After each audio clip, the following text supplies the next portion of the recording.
Mr. Foreman and gentlemen of the jury, we have now arrived at that stage of this lawsuit where you are about to listen to my charge upon the law and then retire to your jury room for your deliberations.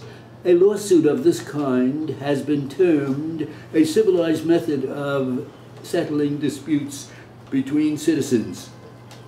It is highly important, therefore, that you as the jury and I as the judge do an honest job and that we carry out the functions of our office to the best of our ability without prejudice and without sympathy.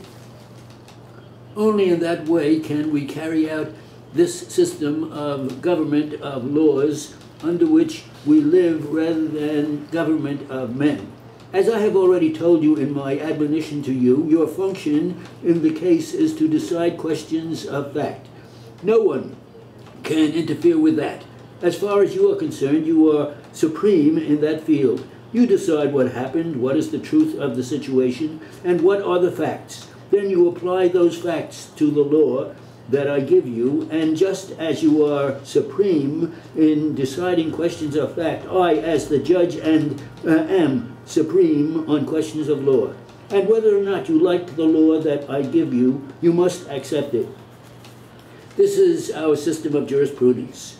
You determine the facts, and then you apply to those facts as you find them to exist the law that I give you and render a verdict accordingly. In determining the facts, you should not leave behind you your everyday common sense.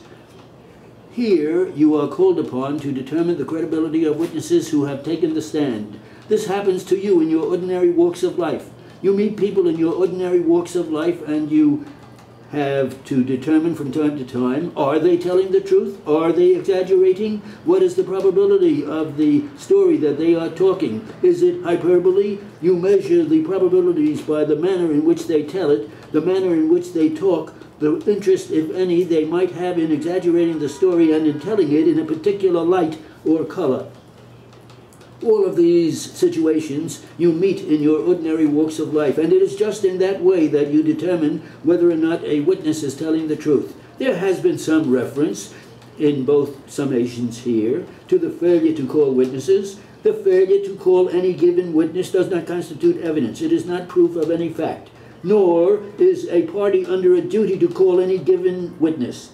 Where it is apparently within the power of a party to produce a witness whose testimony, it appears, would throw additional light upon the controversy, the unexplained omission of that party to produce such witness authorizes you as the jury, if under all the circumstances of the case you consider such a course justified, to give favorable consideration to the testimony or contention on behalf of the opposite party, which the testimony of such witness, if produced, might have contradicted or explained. Hello? Hi.